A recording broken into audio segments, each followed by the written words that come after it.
completamente. E graças a Deus estou aqui andando, né, sem sentir mais nada. Graças a Deus o pé foi curado. Eu louvo a Deus por isso. Deus é bom, né? Então, olha, eu vou dizer uma coisa para vocês. Vale a pena confiar em Deus, vale a pena buscar a Deus, vale a pena depender de Deus.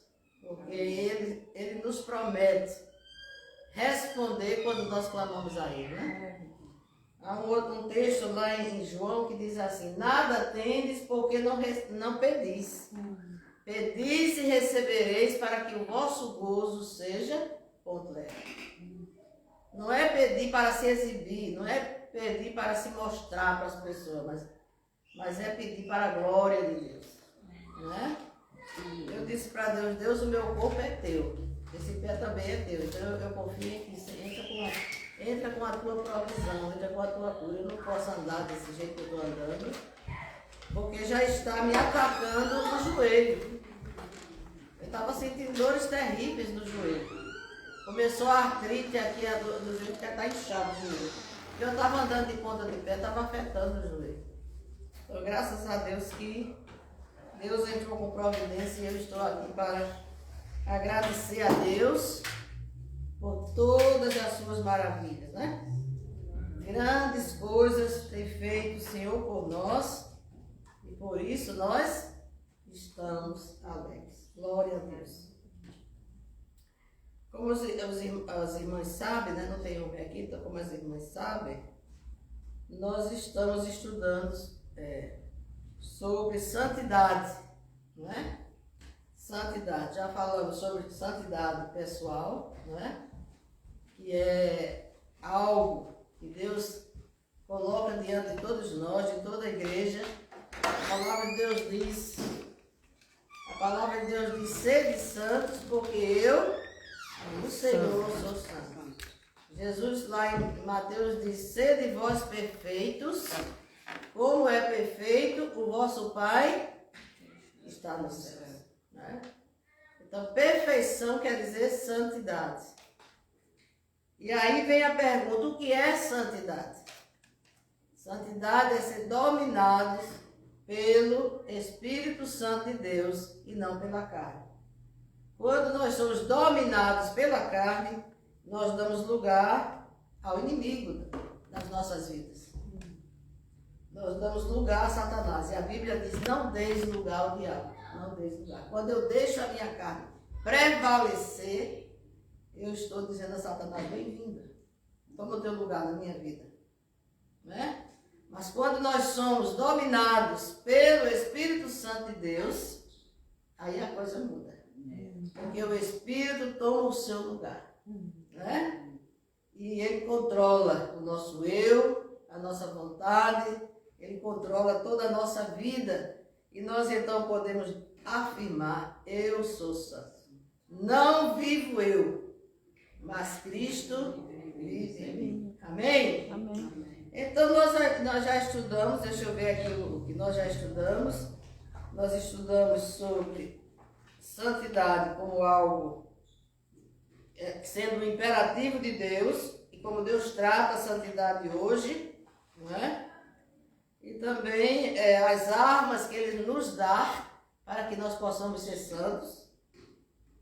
E depois nós estudamos sobre santidade na família, e nós falamos sobre o posicionamento do marido na família, baseado em Efésios capítulo 5, a partir do versículo 22.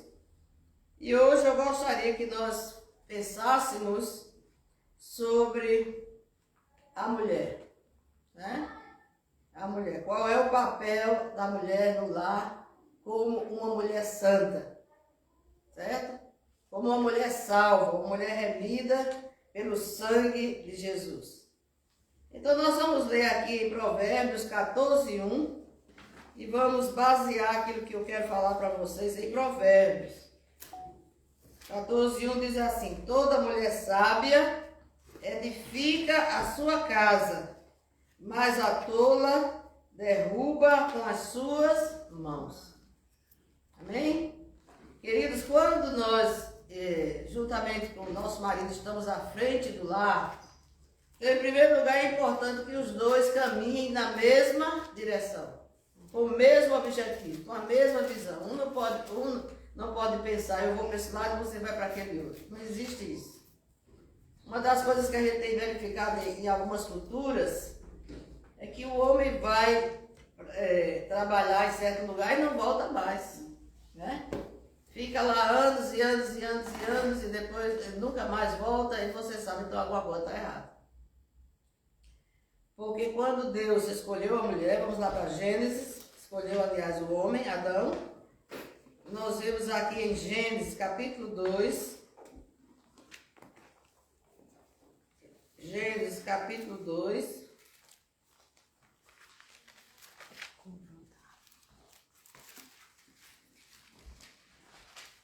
a partir do versículo 18, se puder acender a luz aí, seria excelente, obrigada. Gênesis 2, a partir do verso 18. Disse o Senhor Deus, não é bom que o homem esteja só, far-lhe-ei uma adjuntora que esteja como diante dele. Amém? E aí Deus criou Eva, colocou o nome dela de Eva. No versículo 23, Adão falou e disse, esta agora é osso dos meus ossos e carne da minha carne. Esta será chamada varoa, porque do varão foi tomada. Portanto, deixará o varão seu pai e a sua mãe e apegar-se-á a sua mulher e serão ambos uma carne. E serão ambos uma carne. Okay? Então nós vemos que a família foi constituída por Deus. Começou no jardim do Éden. E Deus colocou ao lado do homem uma mulher.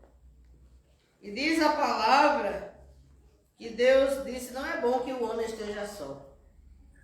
Se o homem está querendo ficar só, se o homem está querendo ficar longe da sua família, então algo está errado na vida deste homem. Porque se ele é casado, né, se ele tem uma família, ele vai ter prazer de estar com a sua família, ele vai ter prazer de chegar em casa, ele vai ter prazer, né, de estar junto da sua esposa.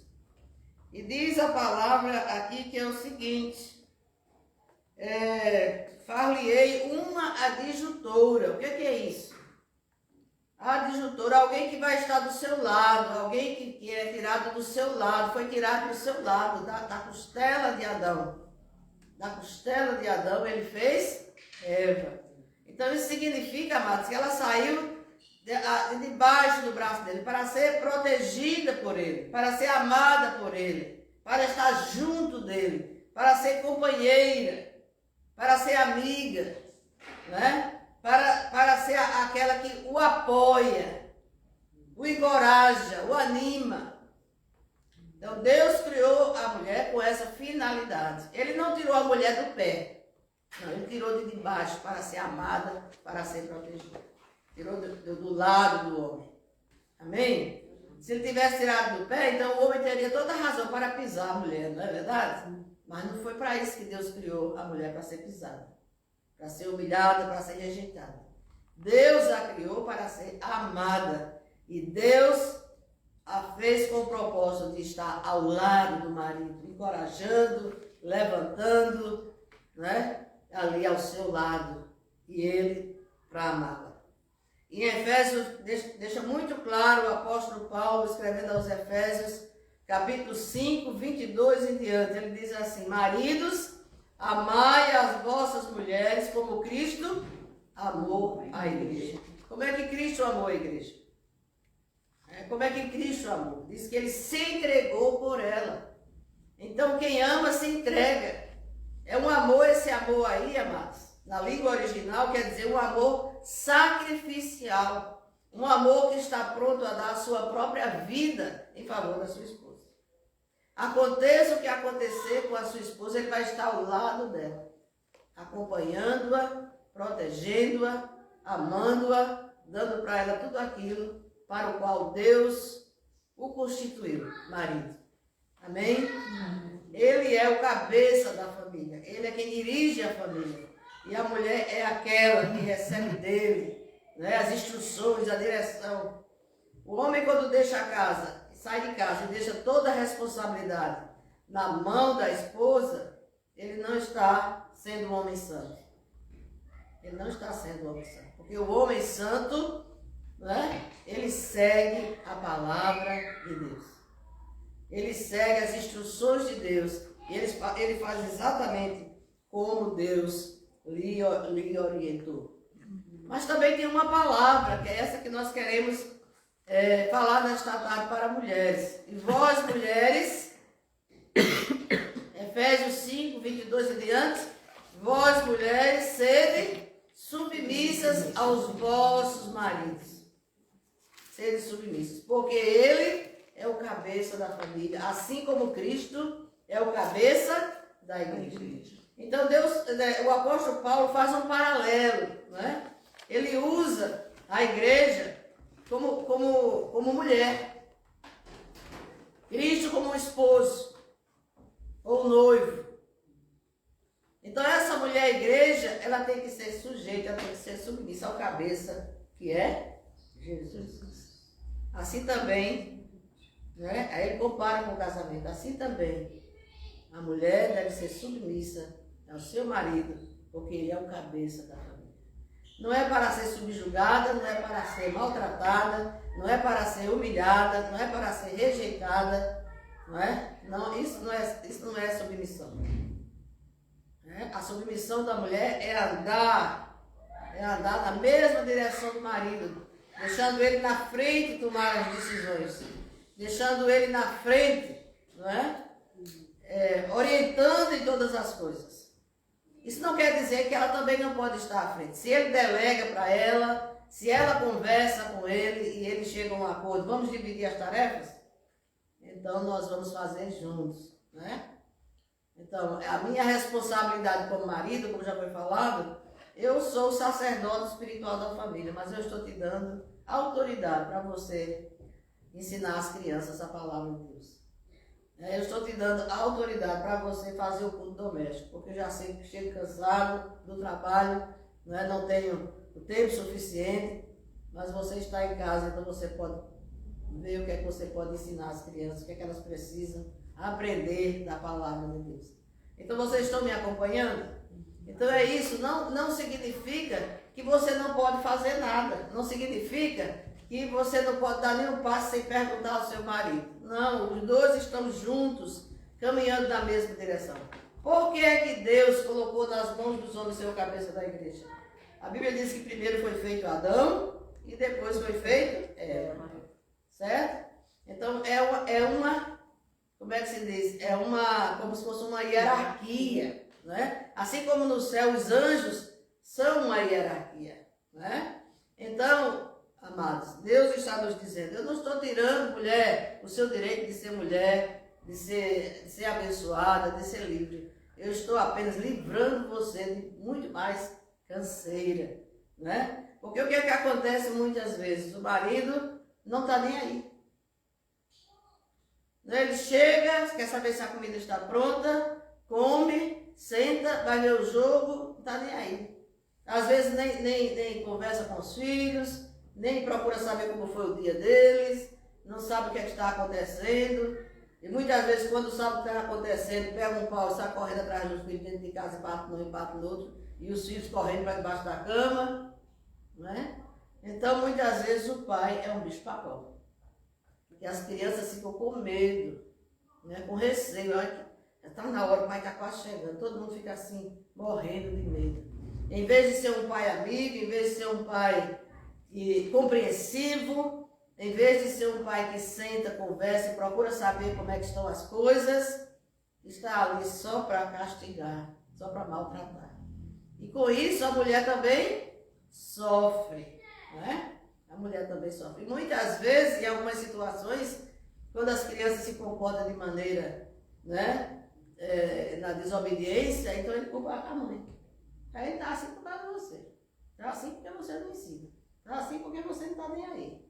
Está assim porque você não repreende. fica cobrando. Mas ele não deve cobrar, porque é ele. A autoridade foi dada a ele como cabeça. A mãe só deve tomar uma atitude quando ele não está em casa, e quando ele está em casa, ele é que deve tomar, né? Ele é que deve agir. Amém? Então isso é reconhecer que ele é o cabeça da família e que você está sendo submissa a ele. Amém? E dessa maneira vocês vão andar os dois juntos com o mesmo propósito. Não é um acusando o outro, não é outro se defendendo do outro e fica aquela coisa, né? Um acusa outro, daqui a pouco começa a gritar um com o outro, daqui a pouco ele já pega o pau e começa a bater na mulher, na frente dos filhos, e é uma confusão terrível. Aí a mulher diz assim: ô pastorinha, então eu vou ficar submissa com esse homem batendo em mim? O que é que eu faço? A pergunta é essa: o que é que eu faço? Quando o marido não corresponde às suas expectativas, quando o marido não entende o que é ser marido, quando o marido não toma o seu lugar, quando o marido não é santo, não anda com Deus, ou às vezes finge que é santo, está até na igreja, mas não corresponde àquilo que a palavra de Deus ensina. Então o que é que eu faço? O que é que eu faço? Ah, pastora, meu marido está com outra mulher. Ah, pastora, né? Ele está me traindo. O que é que eu faço? O que você vai fazer é somente orar. E quando ele estiver calmo, se você puder conversar com ele e acertar as coisas, né? É preciso que haja comunicação. Amém? Muitas vezes as coisas não são resolvidas porque a mulher tem medo de falar. Ah, se eu for falar, vai começar a gritar outra vez. Ah, se eu for falar, mas você tem que tentar. Mas você vai tentar com oração, repreendendo, né, toda a carnalidade, repreendendo, né, toda brutalidade. E aí você vai poder conversar e dizer como você se sente, dizer como a família se sente, né, como vocês estão. E que você precisa de uma mudança. Não fique só apontando os erros dele, mas se coloque também no seu lugar, não como defensora de si mesma, mas reconheça também as suas falhas, né? Alguém diz, quando dois não quer, um não briga, né? Então reconheça também as suas falhas. Olha, eu errei, eu reconheço, eu peço perdão, eu peço desculpa também à família, aos filhos. Mas acho que temos que chegar a um acordo, porque desta maneira nós estamos matando uns aos outros. E essa não é a vontade de Deus para as nossas vidas. Quando Ele fez o lar, quando Ele fez a família, Ele fez com um propósito. Amém? Ele fez com um propósito, que a família seja bênção. A Bíblia diz que os filhos são herança do Senhor. Então, se eles são herança do Senhor, eles são bênção, não é? E essa herança do Senhor não viria se não houvesse um pai nem uma mãe, certo? Então, se eles são bênção, você e o seu marido têm que ser bênção também. Vamos lembrar que a criança, ela imita, ela vê as suas atitudes, ela vê o seu palavreado, ela vê como você reage diante dos problemas e ela vai começar a gritar também. É uma gritaria de criança, é uma gritaria de pai, que é uma coisa horrorosa. Por quê? Porque eles estão aprendendo com os pais. Mas quando eles veem pais humildes, que reconhecem os seus erros, não há nada de errado quando nós erramos, chegar para o filho ou para a filha e dizer, me perdoe, eu fiz mal. Eu estava realmente descontrolada, perdoe-me. Então o filho e essa filha, eles vão olhar para você com orgulho. Eles vão olhar para você com respeito. Eles vão te admirar. O que é que te levou a pedir desculpa ao seu filho? Porque você é uma mulher santa. É uma mulher que anda com Deus. É uma mulher que teme a Deus. Amém? Então, minhas amadas irmãs, a palavra de Deus nos diz que a mulher santa, ela santifica o marido. Não é? Vamos lembrar que qualquer situação de desavença dentro do lar, não é só um lado que está errado. Não. muitas vezes a situação, ela fica pior porque me falta sabedoria para agir naquela situação. Eu não sei como agir nessa situação. O que é que acontece? Eu dou evasão à carne. E como eu já falei, santidade é ser controlado pelo Espírito Santo. Então a mulher santa é uma mulher sábia. E essa mulher sábia, diz aqui em 14 de Provérbios, capítulo 1, que eu já disse para os irmãos, para as irmãs lerem, diz que toda mulher sábia edifica a sua casa, mas a tola derruba com as suas mãos. Então a mulher sábia, ela está ali para edificar os filhos, ela está ali para edificar o marido, ela está ali para edificar a igreja, ela está ali para ser uma bênção nas mãos de Deus. Agora, quando a situação vem sobre essa mulher sábia, e ela é controlada pelo Espírito Santo de Deus, então ela não vai ter a mesma atitude daqueles que estão ofendendo a ela. O que é que a Bíblia nos ensina sobre aqueles que nos ofendem? O que é que a Bíblia nos ensina sobre aqueles que nos rejeitam? Né? Orai pelos que vos perseguem. Orai. Vamos lembrar que a nossa luta neste mundo não é contra a carne e sangue. Você não está lutando contra o seu marido. Você não está lutando contra os seus filhos. Você está lutando contra Satanás, que está usando os seus filhos, está usando o seu marido. E às vezes até usando você também. Então a nossa luta é contra Satanás. E Satanás, queridos, ele anda como um leão em volta de nós, querendo nos tragar, querendo destruir o seu lar, a sua vida, né, sua família. Então a Bíblia diz, resistir o diabo e ele fugirá de vós. E nós só podemos resistir o diabo através da palavra e através da oração. Amém? Então, em primeiro lugar, nós vemos que a mulher sábia é aquela que ora, é aquela que busca a Deus por soluções. Queridos, na palavra de Deus não existe lugar para divórcio. A palavra de Deus não existe lugar para divórcio. A Bíblia diz que o divórcio foi permitido por causa, no Velho Testamento, por causa da dureza dos vossos corações. Porque o marido não se arrependia, nem a mulher se arrependia. Por quê? Porque eles não eram santos. Eles dependiam da lei. Mas agora em Cristo, através da graça de Deus, de Cristo, através do sangue que foi derramado na cruz do Calvário, nós podemos vencer. Amém? Nós podemos ser santos. Nós podemos dizer na situação, Jesus, toma o teu lugar.